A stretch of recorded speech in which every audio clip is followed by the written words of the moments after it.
Hey guys, so several days ago I put up a video, attempted to put it up, I uploaded it, on the subject of, perceptions, treatment, etc., including shunning or acceptance, judgmental or not judgmental, of people who leave the Church of Jesus Christ of Latter-day Saints for any reasons, but in particular I'm here to discuss leaving because you study your way out, basically.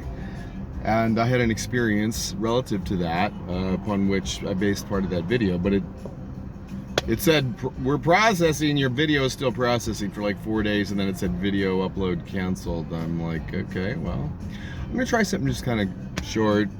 I think concise is unlikely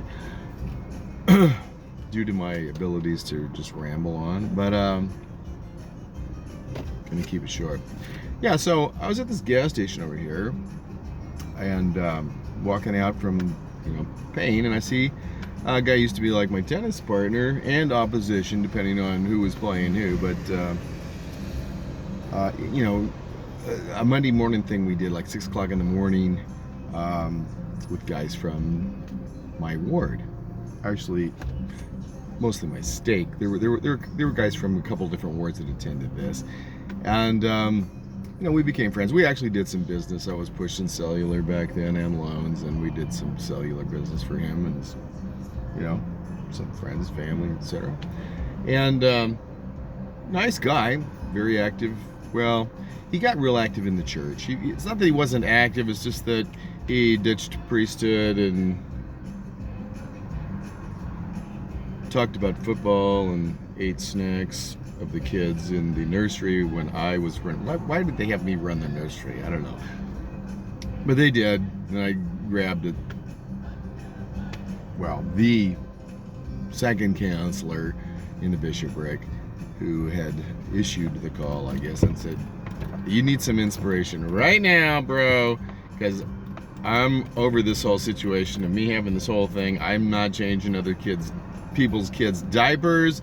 I can't leave this place to get the mom of this kid who's like making this place like fucking Auschwitz. And yeah, so he issued a call like right then, and it was undoubtedly Jesus inspiring him on the spot. Yeah, anyway, so this friend of mine eventually kind of got dragged into elders quorum more by the other tennis partner of mine, when we were playing against him and his friend, that tended to frustrate me a little bit, which we discussed. It was fun and interesting. At the gas station, we just parked and talked for, I don't know, maybe like an hour. Sounded like he's pretty much still in the church, but he did say, he asked me about, he says, look, Dave, looks like you haven't been to church in a while. I'm like, I've just been saving up for a haircut, So he said, he basically asked, like, so, where do you go from here? I mean, we've got the restored gospel, Dave. He did mention he doesn't give talks anymore after I said, hey, here's a good thing for a talk for you. It's how I found my gym, right? Just inspiration, which was, and this does relate. This isn't a completely off the topic, by the way. So I was looking for a gym that would be available where I am most of the time, and available in certain other locations, a certain location specifically. And I hadn't found that. A friend of mine even said, hey, I'll get you a gym membership for Christmas or something. I'm like, save your money. I don't have what I'm looking for available. So I was driving, and I thought, it's been a while since I've researched that. Why don't I do that right now? Where can I pull over? And right in front of me, I see this gym, and there's a parking lot right next to it that I can access in front of another store. So I go and I park, and I'm like, I've never heard of this gym before. So I got on the internet, and voila, they are local. Well, obviously they're local since I was parked next to them, but they're in many countries, and they were in the specific city I was concerned with. So I'm like, it was like the day before Christmas. I went in and joined, right? I've been a member of that gym for like a couple of years now, right? So how's that for being guided by the Spirit when you're a son of perdition? So I partially offered it for a little bit of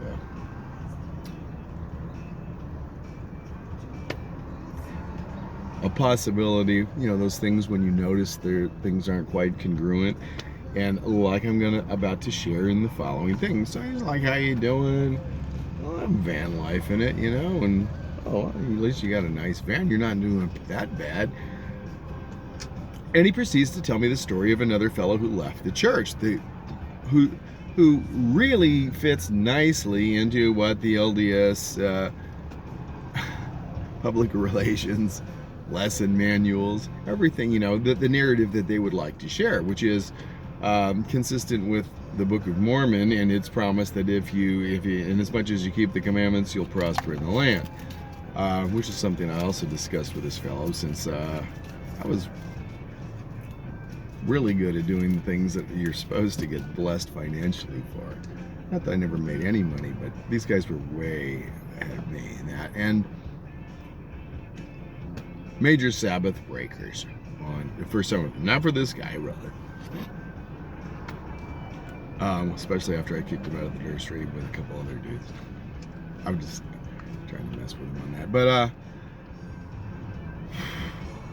he tells me about this guy that was kind of a close, you know, associate of their family. You know, his dad, their dads were mission companions in a foreign country, and et cetera, et cetera, et cetera. So he knew the guy pretty well. Anyway, so the guy leaves the church and he basically turns into a completely irresponsible family. Does, you know, he dumps his wife and kids.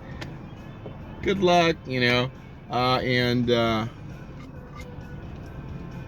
gambles, and you know, that's that what is that prodigal son story, you know, just riotous living.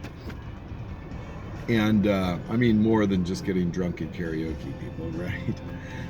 I'm talking to, anyway, yeah, the guy loses like millions of dollars worth of real estate, and you know, is not there at all, apparently by choice, for, you know, dumps his wife, and who's probably, you know, a devoted wife and mother. And so basically, yeah, he's out of the church. The gospel's not his life. The guy's turned into an automatic instant POS, right? That's and so my friend says, yeah, and you know, I met with him. We you know, we talked, and he relates to the guy's like hand is like shaking because he's, you know, probably addicted to more than Satan's urine here. It's probably you know, a number of things, right? And so his life is just a complete mess, and his value to those he should be supporting is diminished 100% basically. And hey, that's what happens when you leave the restored gospel of Jesus Christ, basically. That fits in perfectly with that narrative. And he's like, well, we've got the restored gospel of Jesus Christ, Dave. Okay, he said the restored gospel. I mean, why not just, I mean, what's the harm?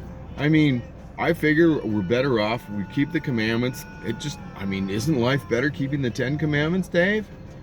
I'm like, okay, well, let's start with number 1. Let's look at that, okay? That first commandment is basically all about filling the needs of a narcissistic God. And if you don't worship this God properly, or especially if you don't worship him on the holy Sabbath day, the instructions are to make a group activity out of killing you for, you know, the purpose of reinforcing cult mind control efficacy upon the rest of those in the cult. And that, you know, that's what you find in the you know, the Talmud, Torah, the Old Testament, these Jewish writings, right? So I'm like, you know, I really don't see a lot of positive value in that. I mean, he did ramble off a couple of them, like commit adultery, steal. Okay, I'm like, hey, you know what? You shouldn't be stealing from people. You know, they threw something in there that had some value.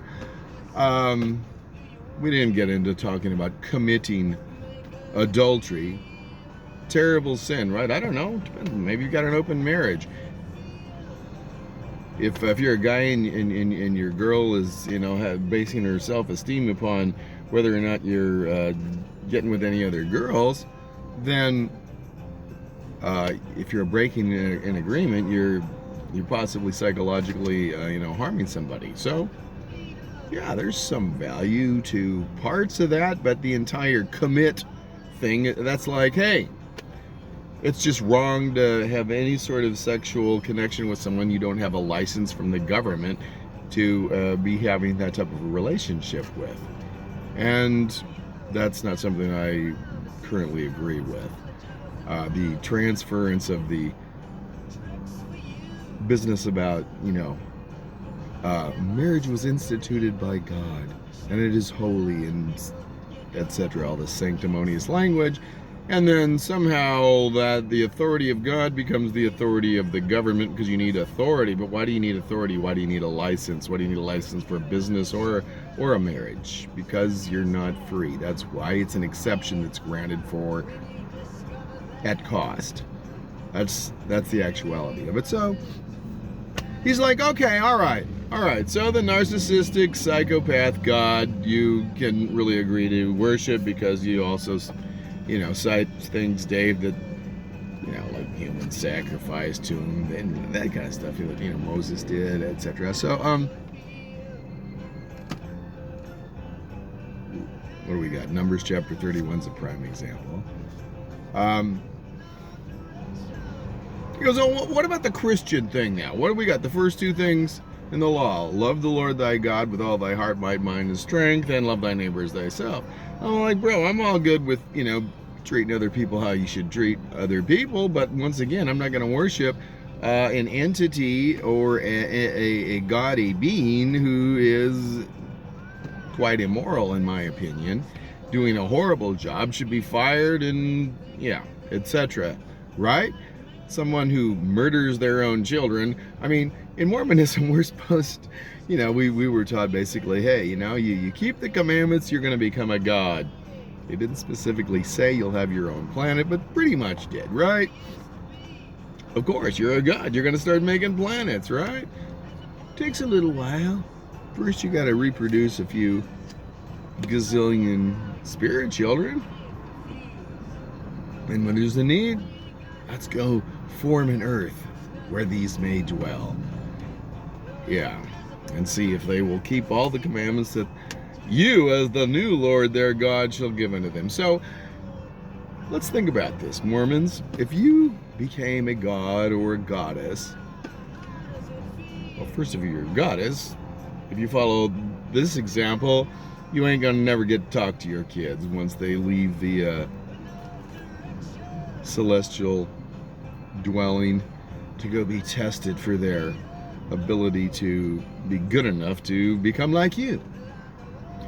But your husband, his first commandment, if he's following the Jewish tribal war god Yahweh, is going to be, all right, kids, the most important thing you need to do every day is bow down and worship me. People wonder why priesthood holders, you know, of any sort, Mormon or men in, you know, other Abrahamic cults, have narcissistic tendencies exacerbated. Well, there we go. Following this God, what could be more narcissistic than the most important thing you bitches need to do is worship me? Children, can you imagine? Mothers and fathers, that's your priority for your children's behaviors, to worship you? No, you're not fucked up. That's perfectly normal, right? So, my friend is like, okay, all right. I also said, I don't love your God. In fact, you probably will never find anyone that hates him more than me. I don't find him to be honest. I don't find him to be reputable. I don't find him to be compassionate. You know, anyone who's gives the commandments to murder your own children because they don't worship you is pretty fucked up. Yeah, so that one's out. So he's like, okay, what about just the whole golden rule thing, basically, like you were kind of saying, Dave? And I'm like, good with that. But where do you get the idea that Mormonism or any Abrahamic religion has like some kind of a patent on morality? Well, like the source is this narcissistic, sadistic, psychopath God of the Jews, or the revamped Roman creation of Jesus. I'm not in the church, as you correctly, at least not active in promoting Mormonism as a good thing. And I try to help people all the time. In fact, the fact that I'm YouTubing, and we didn't talk about that, against the church, he apparently doesn't know. And hey, if we play tennis, I'll share that with him. When it feels appropriate, as I'm inspired. So, I gave him some food for thought. And I gave him a contrast because I, was pretty upbeat. I wasn't shaking like a leaf or because of drug addiction or some fucking thing. Yeah, my life had gone to shit quite a while back, but I'm actually on a comeback trail in many ways, and my life went to shit. I had a severe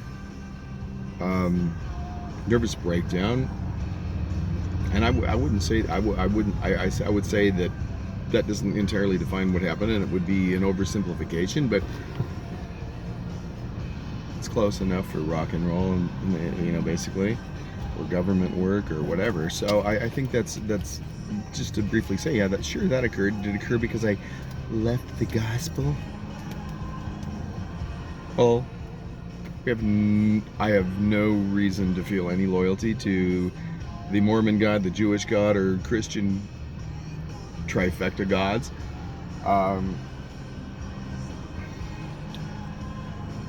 I try to live an actually morally good life, and the narratives pushed by the Mormon Church are entirely false regarding, well, a lot of things, including the type of people that you must be if you're ditching or going against the church. Yes, I've been shunned by certain family members, basically, but I haven't experienced what a lot of people in Utah have mentioned experiencing, because we don't have a majority of LDS people in the family. And also my Mormon friends that I've run into in recent times, I haven't hung out again with them, but no one was unkind to me. My experience with LDS people is most of them are very sincere, devoted people. Anyway, that's about it for now, because I really gotta piss like a racehorse, that's the truth, and I need to get back to work. Hopefully this was short enough that it'll actually upload, and it's on my Android, so maybe that'll make it less complicated. Hopefully I'll be talking to you soon. Try to be kind, even to those people who are part of a religion that you were once part of. If I'm speaking to ex-Mormons primarily, I hear a lot of negative stuff towards them and missionaries, and it is a lot less cult-like as far as the culture is concerned in California as opposed to Utah, from what I understand. But people are functioning from a viewpoint that has been inculcated and just seared into their hearts, and they may not be bad people. Just because you resent the religion and the evil of the brethren at the top doesn't mean that I think we talk about being judged. I think we got to avoid that ourselves with those who still belong to the cult. In the name of the age of reason, I'm out.